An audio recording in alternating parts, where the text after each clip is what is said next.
আসসালামু আলাইকুম প্রিয় দর্শক। অন্য মঞ্চের আলোচনায় আজকে আমাদের অতিথি হিসেবে আছেন সুপ্রিয় দর্শক শ্রোতা মণ্ডলী, আপনি এই মুহূর্তে আমাকে যেখান থেকে দেখছেন এবং পরবর্তী যেখান থেকে দেখবেন, আপনাদের সকলকে জানাই আমি আমার প্রাণ ঢালা শুভেচ্ছা এবং অভিনন্দন এবং কৃতজ্ঞতা প্রকাশ করি। আপনারা আমার কথা শুনেন এবং এটা বিভিন্ন জায়গায় ছড়িয়ে দেন, বাংলাদেশের প্রত্যন্ত অঞ্চলে শুনতে পারে। আজকে আপনাদের কাছে একটা অনুরোধ করব, আপনারা যখন আমার ভিডিওটা শুনবেন প্লিজ শোনার সাথে সাথে একটা করে লাইক বা কমেন্টস দিয়ে রাখেন। তাতে আপনি একজন একটা লাইকস দিলে আরও 1,000 জনে দেখতে পারে, কারণ এই ইউটিউব তখন এটাকে বুস্টিং করে, সেটা আরও অনেকে দেখতে পারে। শুধু এই কাজটা একটু করবেন, সাবস্ক্রাইব তো করবেনই, সাথে এই কাজটাও করবেন, একটা করে লাইক দেওয়ার চেষ্টা করবেন।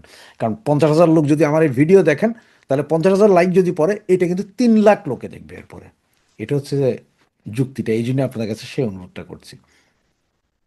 ব্যানার এবং হেডলাইনে আমি দিয়েছি যে পল কাপুর এবং আমাদের নেত্রী জননেত্রী শেখ হাসিনার বৈঠক বা ফোনালাপ হয়েছে কিনা, একটা প্রশ্নবোধক চিহ্ন রেখেছি। তো আপনারা জানেন যে উম, গত দুদিন যাবৎ মিস্টার কাপুর উনি বাংলাদেশে আছেন। তো কাপুর বলতে আমরা বাংলাদেশে একটা জিনিস যে আগে দিতাম, কাপড়ে চোপড়ে দেওয়া হতো, বাংলাদেশে এখনো পাওয়া যায় না, কর্পূর।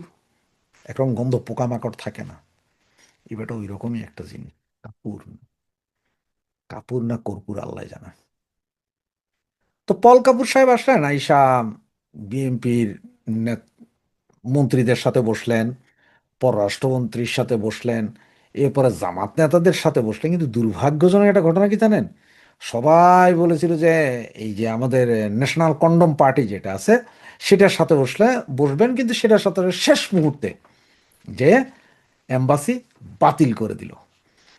তো আসলে এটা হয় যে এটা পৃথিবীর কোনো দেশে এরকম একটা হাই প্রোফাইল মিটিং যখন হয়, হাই প্রোফাইল কারোর সাথে, আর সেটা যদি একদম শেষ মুহূর্তে বাতিল করে দেয়, তার মানে কিন্তু যার সাথে মিটিং হচ্ছিল তাকে কিন্তু ইঙ্গিত দিয়ে দেওয়া যে আপনারা আর আমার দরকার নাই, আপনি আমার জুতা চাটেন। তো এনসিপির অবস্থা এরকম, ওরা বাতিল করে দিল। আবার এটা দ্বিতীয় একটা কারণও হইতে পারে, সেটা হচ্ছে যে হয়তো ওরা চিন্তা করছে, কারণ আইসা পল কাপুর তো শ্যানা মাল, তো ও আইসা হয়তো চিন্তা করছে যে এই পোকামাকড়, ওই যে বলছেন যে কর্পূর, এই পোকামাকড়ের সাথে কথা কয়ে কিলাম, এটা তো জামাতের বাচ্চা, এর সাথে কথা কয়ে লাভ নেই, ওর আব্বার সাথে কথা কইছে, ওর লগে কি কথা কমো। এটাও হইতে পারে। এদিকে পররাষ্ট্রমন্ত্রী সাহেব যে কথা বইলা বসলেন, খলিল ভাই আর কি, খলিল ভাই তো সরাসরি বললেন, এটা আপনারা সবাই জানেন যে চুক্তি বিএনপি এবং জামাত দুই দলই রাজি ছিল, ওদের সাথে কথা বলেই হয়েছে। এখন যদিও বা বিএনপি আমতামতা করতে, জামাত করতেছে যেটা যেটা মানা যায় সেটা সেটা মানবো, যেগুলো মানা যায় না সেগুলো মানবো না। এগুলো হচ্ছে কথার কথা ভাই। সিগনেচার আগে করে দিয়ে, সব আগে করে দিয়েছেন। ওনারা ভেবেছিলেন কি জানেন, যে আমরা এটা কেউ জানবে না, নন ডিসক্লোজার, এইটা কেউ জানবে না, এই চুক্তিতে কে রাজি হয়েছে কে রাজি হয় না কেউ জানবে না পৃথিবী। জামাতের চরিত্র তো জানেন, ওই যে ভারতীয় লোকজনের সাথে কথা বলছে, দেন দরবার করছে 6 মাস, এটারে বাইদারিকা, পরে যখন প্রকাশ পেয়ে গেছে এইবার হাই হালতাস শুরু হয়েছে, চিল্লাচিল্লি, যে না আমাদের নাইবে আমির মুসলমানি করতে যায় আগা কাইটে গেছিলেন, অসুস্থ হয়ে পড়ছিলেন, সেখানে দেখা করতে আসছে, এরকম কথা হচ্ছে না। সেম, এরা চিন্তাও করে না যে এটা প্রকাশ পাওয়া যাবে যে দুজন রাজি ছিলেন। এখন প্রকাশ পাওয়া যাওয়ার পরে এখন কি করবেন, কাটাই যেতে হবে। আর আমরা বাঙালি যারা আছি তারা তো অবুঝ জাত, আমরা গোল্ড ফিশ, আমরা মনে রাখি না সব কিছু। সেই হিসাবে এখন চিন্তা করলো যে আমরা, ওরা বললো যে আমরা এগুলা যেগুলো মানার এগুলো মানবো, যেগুলো মানার না সেগুলো মানবো না, ছুঁড়ে ফেলে দিব। ওই যে সংবিধান ছুঁড়ে ফেলে দেওয়ার মতো ওইরকম আর কি। কিন্তু আব্বাজানরা আগেই যে চুক্তি, আগেই যে সব নাকখত দাসখত সব দিয়েছেন, সেটা ওনারা এখন অস্বীকার করছেন। তো এর ভিতরে আবার আওয়ামী লীগের একটা প্রতিনিধি দলের সাথে ভার্চুয়ালি বৈঠক হয়েছে বলি, এটা আওয়ামী লীগের পেজও আছে একটা নোটিশ বোর্ড, আবার এই আমেরিকান এম্বাসির একটা সাইডেও আছে। এটা যদিও পেপার পত্রিকা হয়তো প্রকাশ হয় নাই বা হবে না বা হচ্ছে, সেটা সবাই পরের কথা, পেপার পত্রিকা অত বেশি পড়ি না। এই তো পলকাপুরে এইখানে আসার আগে কিন্তু আবার ইন্ডিয়াতে গিয়েছিলেন। ইন্ডিয়াতে যে আসলে আমরা এম্বাসি, উনি আমেরিকান এম্বাসিতে একটা ছবি ছিলেন এবং ওনার সাথে 8-10 জন থিঙ্ক ট্যাঙ্কের সাথে কথা বলেছিলেন। ইন্ডিয়ার থিঙ্ক ট্যাঙ্ক মানে দিল্লির থিঙ্ক ট্যাঙ্ক, দিল্লির খুব হাই প্রোফাইল কোনো মিনিস্টার, অজিত দোভাল বা আপনার নরেন্দ্র মোদী টাইপের কারোর সাথে কথা হয়েছে বলে, বা বিজেপির কোনো হাই প্রোফাইল নেতার সাথে কথা হয়েছে বলে এটা আমরা জানতে পারিনি। কারণ এটা দিল্লিও কিছু বলেনি, এম্বাসিও কিছু বলেনি। এখন ভাই এটা হইতেও পারে, কে জানে। তো এর ভিতরে একটা গুঞ্জন আছে, সেটা হচ্ছে যে শেখ হাসিনার সাথে, মানে আমাদের জননেত্রী শেখ হাসিনার সাথে আসলে কথা হয়েছে কিনা। দেখ, কথা হতেও পারে, আবার না হতেও পারে, সবকিছু নির্ভর করছে নেত্রী কি বলেন, আমেরিকার এম্বাসি কি বলেন। তার কারণ হচ্ছে যে জিও পলিটিক্সে এবং আন্তর্জাতিক রাজনীতিতে এটাতে এমন একটা জিনিস, কে কখন কার সাথে কোথায় কথা বলবে কেউই জানে না, যতক্ষণ না আপনি না জানান, মানে যারা কথা বলেছে তারা না জানান। কারণ এমনও হতে পারে যে হয়তো আমাদের নেত্রীর সাথে ওনার বাসভবনে গিয়ে দেখা করেছেন, কথা বলেছেন, যুক্তি পরামর্শ তর্ক করতেও পারেন, আবার নাও করতে পারেন, আবার হয়তো ফোন আলাপও হইতে পারে, যে কোনো কিছু হইতে পারে, কিন্তু আমরা কেউ জানি না। আপনি, আমি, আমরা জানি না। এটা একমাত্র জানেন হয়তো নেত্রী জানেন, পল কাপুর জানেন, ইন্ডিয়ান গভর্নমেন্টের লোকজন জানেন, এরা জানেন, এরা ছাড়া আর কেউই জানেন না আসলে কথা হয়েছে কি হয় নাই। তো কারণ হচ্ছে যে এখন আপনারা তো বলতে পারেন যে ভাই তাইলে কথা হয়েছে কি হয় না এটা কেউ জানে না, তাইলে আপনি লিখলেন কেন? হ্যাঁ, আমি এই জন্য আমি প্রশ্নবোধক দিয়েছি। ওই যে দেখেন, এটা জানবো কিভাবে? জাস্ট একটু আপনার 3-4-5 দিন আগের একটু কথা, বাংলাদেশ ঘুরে যান। খলিল সাহেব যদি না বলতেন যে বিএনপি এবং জামাতের সম্মতিতেই 9 তারিখের চুক্তি হয়েছে, তাহলে আপনি, আমি, আমাদের কারো পক্ষে জানা সম্ভবই তো যে চুক্তি হয়েছিল, এরা দুই গ্রুপ জানতো। বা এর আগে যে চুক্তিগুলো হয়েছে নন ডিসক্লোজাল, ওগুলো যদি আজকে যদি প্রকাশ তো পায় না, এখনো কি কি ওখানে আইন আছে, ল আছে, এগুলো তো আমরা জানি না। এটা প্রকাশই হয় না, আমরা জানবো কিভাবে? এইটা প্রকাশ হয়ে গেছে, আমরা জানছি। তার কারণ হচ্ছে যে এখানে আরো 2টা চুক্তি হওয়ার কথা, স্ট্র্যাটেজিক আরো 2টা চুক্তি, সামরিক চুক্তি হওয়ার কথা, যে 2টা চুক্তি আমাদের নেত্রীর সাথে করার চিন্তা করেছিল বা প্রচুর প্রেশার ছিল, হয় নাই।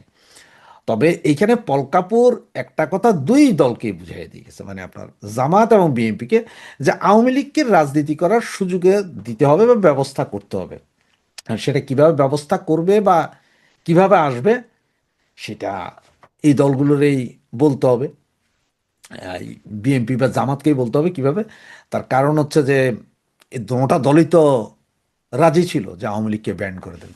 কারণ আওয়ামী লীগ যদি থাকতো মাঠে, তাহলে তো নির্বাচন করে আসাটা খুবই কষ্টকর হতো। তো এই কষ্টকরটা যাতে না হয়, সেই জন্য ব্যান করা হয়েছে।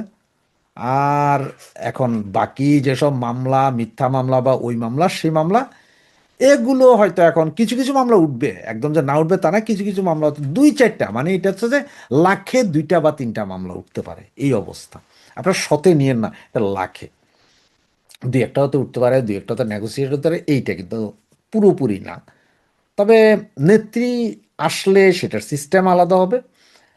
আর 26শে মার্চ যেহেতু মহান স্বাধীনতা দিবস, সেই দিবসের সময় নেত্রী বলেছেন সর্বশক্তি প্রয়োগ করতে, ফুল দেওয়ার জন্য। সেই 7ই মার্চের ভাষণ আসলে আমরা প্রত্যেককে প্রত্যেক জায়গায় চালাতে পারবো কি না, সেটা যেমন চিন্তার বিষয় এখন।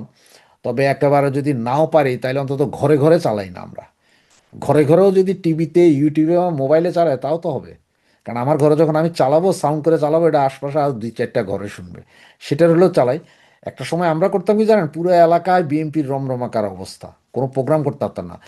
হয়তো কোনো একটা মাঝখানে কোনো একটা বিল্ডিংয়ে যায় চালাইয়া দিয়া ব্যাপক আওয়াজে চালাইতাম, চালাইলেও এটা সারা জায়গায় ঘুরতো। বিএনপি তো আধা ঘন্টা পরে এসে মাইক টাইক ভাঙচুর করে দিত, তাতে কি সারাদিনের জন্য মাইক নিয়ে আমরা তো আধা ঘন্টা চালাইতে পারছি। এইভাবেও রাজনীতি হয়েছিল, এবারও তো হবে ওই রকম। তো এই হচ্ছে যে কাহিনী আসলে। যেহেতু ওই যে বললাম যে 2 দলের সাথে না, 3 দলের সাথেই কথা হয়েছে, কিন্তু এনসিপির সাথে কথা হয়নি, তাদেরকে বাতিল ঘোষণা করা হয়েছে। সুতরাং দেখা যাক আগামী 12 তারিখের পরে, মানে প্রথম অধিবেশনটার পরে আসলে কি কি আসে, সেটা আমরা বুঝতে পারবো। তো এ পর্যন্ত আমি বিদায় নিলাম। জয় বাংলা, জয় বঙ্গবন্ধু।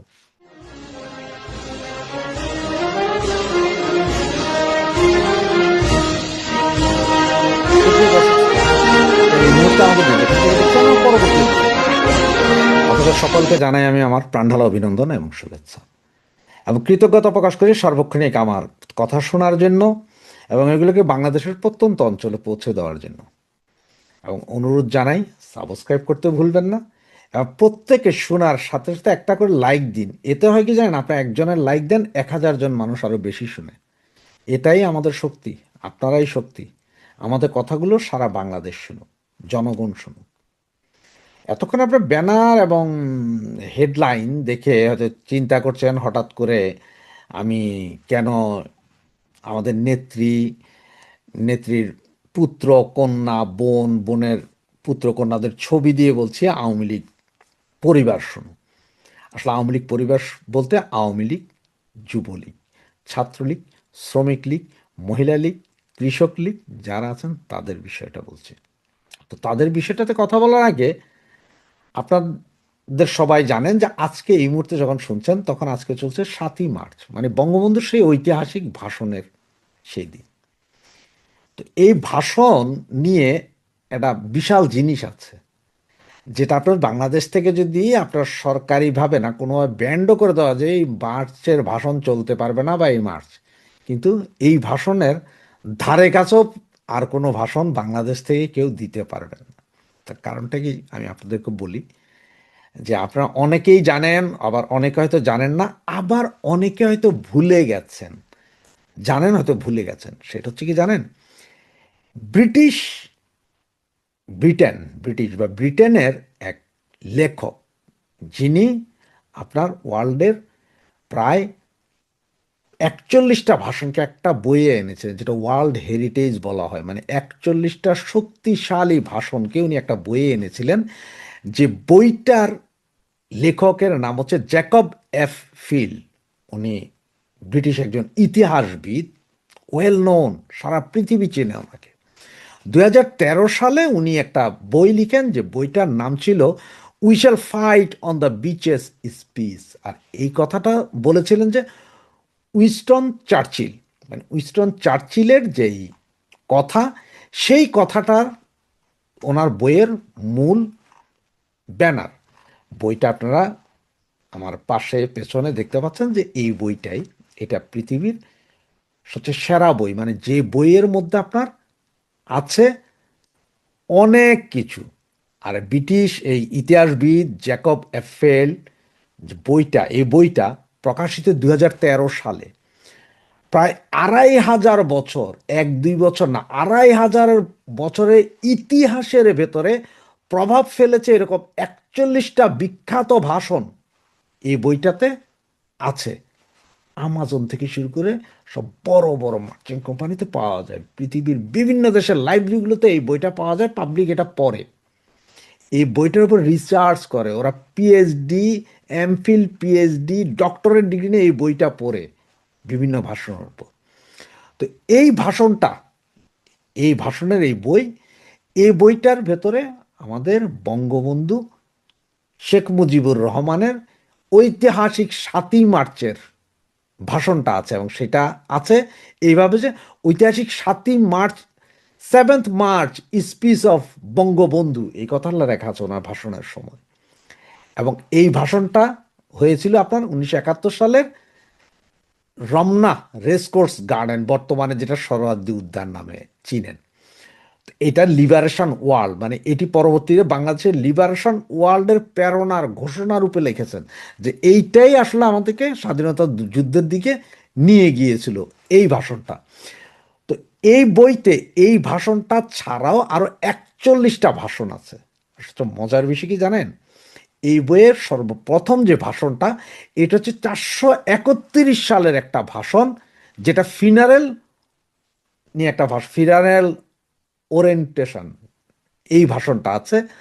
এবং এরপরে আপনার এখানে আলেকজান্ডার দ্য গ্রেট, তারপরে আপনার Julius Caesar, William the Conqueror, Pope Urban, সেলিডেস এবং হেনরি, মানে পৃথিবীর যত বিখ্যাত ভাষণ, যত বিখ্যাত লিডার, নেপোলিয়ান থেকে শুরু করে গোসপিন, এদের সকলের ভাষণ এখানে লিপিবদ্ধ আছে এই বইটাতে। এই বইটা কিন্তু টোটাল আছে কত, 41টা ভাষণ। এই 41টা ভাষণের মধ্যে কারো ভাষণই দুইবার নাই, একবার আছে। দেন এলিজাবেথেরও আছে। এইভাবে মানে এক একজন নেতার একটা করে ভাষণ আছে। এটা একটা বিশাল বই। এবং ওই যে আপনাদের বললাম, এটা 431 সাল থেকে ভাষণগুলো শুরু, এবং এটা শেষ হয়েছে আপনার 1987 সালের শেষ ভাষণ,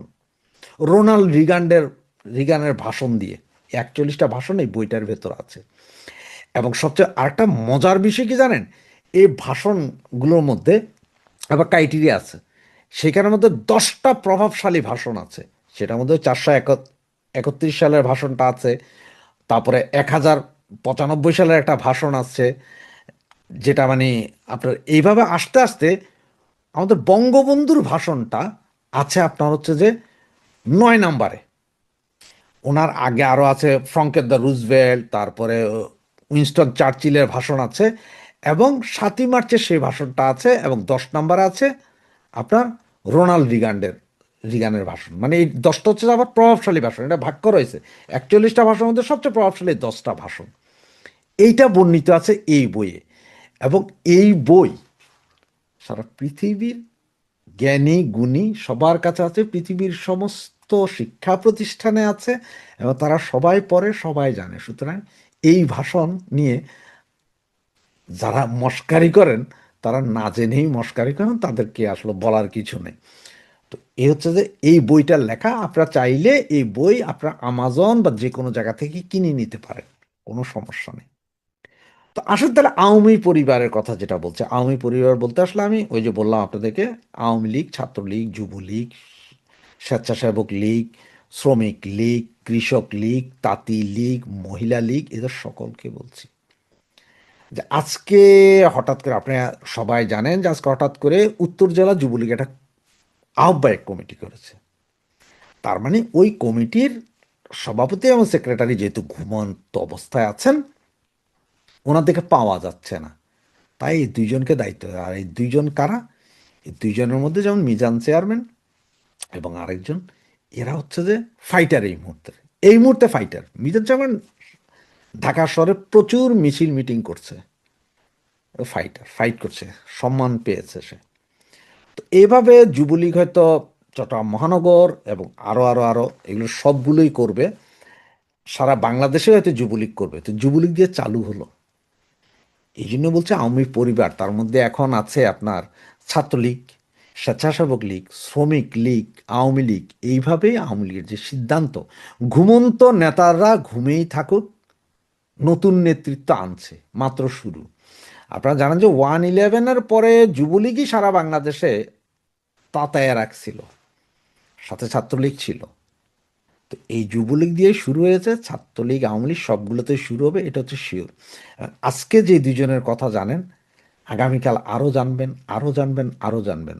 অনেক ছেলে পেলে আছে যাদের কথা আমি আপনাকে চিন্তাও করিনি, তারাও দেখেন এখন আস্তে আস্তে উঠে আসবে। হ্যাঁ, হয়তো পূর্ণাঙ্গ কমিটি দিবে না, কোনো কমিটি ভেঙে দিয়ে কমিটি দিবে না, সব ভারপ্রাপ্ত করে দিবে। আপনি পারতেছেন না ভাই, আপনি ঘুমান, ভারপ্রাপ্ত দিই। আপনি পারতেছেন না, ঘুমান, ভারপ্রাপ্ত দিই। তবে যারা এই যে এখন বিদেশে আছেন বা দেশে থেকে মুখ লুকিয়ে বসে আছেন, তাদের কপালে খারাপই আছে, চলবে। আবার যারা ওই যে গালাগালি করেন প্রচণ্ড, হাউ কাউ মাউ মাউ চাও চাও, আপনাদেরও খবর আছে। সবগুলোরই লিস্ট, স্ক্রিনশট সব যাচ্ছে নেত্রী পর্যন্ত। নেত্রীর সিদ্ধান্ত এখানে চূড়ান্ত, মানতেই হবে আপনাকে, কোনো উপায় নেই যতক্ষণ পর্যন্ত নেত্রী জারে দেয়। যেমন নেত্রী যদি কলা গাছরে বলে যে এরা মানতে হবে, এরা মানতে হবে, সেটি হচ্ছে কাহিনী। তবে এই যে পরিবর্তন, এখন আমি এই জন্য আওয়ামী পরিবারের অন্যান্যদেরকে বলছি, এই ছাত্রলীগ, তারপরে আপনার স্বেচ্ছাসেবক লীগ, অমুক লীগ, তমুক লীগ যারা আছেন, তারা আপনাদের কি ঘুম ভাঙবে, নাকি আপনাদের নেতাকেও এইভাবে হঠাৎ করে দিয়া দিবে? কোন দিন রাতে শুনবেন যে আপনাদের নেতাদের যেহেতু নাই, হদিস নাই, আপনাদের নেতারা গেছে, শেষ। আপনারা হয়তো বলতেও পারবেন না, ঘুমের ভিতরে একটা কমিটি দিয়ে দেয় ভারপ্রাপ্ত। তবে ভারপ্রাপ্ত যারা থাকবে, তারা ভারপ্রাপ্ত বেশি দিন থাকবে, তাদের ভারমুক্ত করে দিবে খুব সহসা, ভারপ্রাপ্তদেরকে ভারমুক্ত করে দিবে। তো এটা এই যে এখন শুরু হলো, এটা কিন্তু এই মাসের ভেতরে এবং আগামী মাসের মাঝামাঝি আরো বহু খেলা দেখবেন, আরো অনেক কিছু দেখবেন। সুতরাং এখনো যারা নেতারা ঘুমিয়ে আছেন, মনে করছেন যে আপনাদের পদ পদবি থাকবে, তাদের পদ পদবি থাকবে না। আর সংগঠন, আওয়ামী পরিবারের সমস্ত সংগঠনের কেন্দ্রীয় নেতাদেরকে বলবো, আপনারা শুরু করেন। কারণ অনেকেই আজকে আমাকে ফোন দিয়েও ধন্যবাদ জানিয়েছেন, ভাই আপনি ওই দিন বিভিন্ন নেতার নাম ধরে ধরে বলছিলেন কে কোন দেশে আছে, কে কোথায় আছে, সেটার ফল শুরু হয়েছে কিনা। আমি জানি না ভাই সেটার ফল শুরু হয়েছে কিনা, এটা আমি জানি না। তবে অনেকে বলে যে হয়তো আমার কারণেও এটা শুরু হইতে পারে। অদূর ভবিষ্যতে হয়তো অনেকে বলবে যে ভাই আপনার ক্রিমিনালিজমের কারণে আমাদের অমুক নেতার নেতৃত্বে চলে গেছে। এখন আবার অনেক নেতারা আছেন যারা ওই যে কমিটির হয়তো 20 জন 25 জন 30 জন মেম্বার আছে, তারা তাদের সাথে কথা বলেন। তারা আবার তৃণমূলের সাথে কথা বলতে গেলে ফোন বন্ধ করে আসতে ভাইগা যান। আপনাদের কপালেও খারাপই আছে, বলছি আপনাদের কপালেও খারাপই আছে। সুতরাং এখনো সময় আছে। যদি জাগ্রত হতে 2-4 দিনের ভিতরে না পারেন, তাহলে আপনাদের কপালে যে কি আছে তা বুঝতেও পারবেন না। নেত্রী মরা নেতা আর চায় না, অনেক বছর খাইছেন তো আর মরা নেতা চায় না। এখন নেত্রীও চাই ইয়াং নেতা, কারণ নেত্রী চাইতেছে যে তৃণমূলের কর্মী সমর্থক এদেরকে নিয়ে আসা। নাহলে আপনারা এই মিজান চেয়ারম্যানের কথাই চিন্তা করেন না। কে চিন্তা করছিলাম এই কথা? উত্তর জেলাতে তো আরো অনেক কেউ আসতো, কিন্তু পারে নাই, হে চলে আসছে। কারণ কি জানেন, হে ঢাকা শহরে অনেকগুলো মিছিল মিটিং করছে, অনেক জায়গায় কথা বলছে, সে চলে আসছে। তো এরকম মিছিল মিটিং যারা রাস্তাঘাটে চেহারা দেখাইতেছে না, কে যে কখন চলে আসে তার কোনো খবর পাবেন না। ধন্যবাদ। জয় বাংলা, জয় বঙ্গবন্ধু।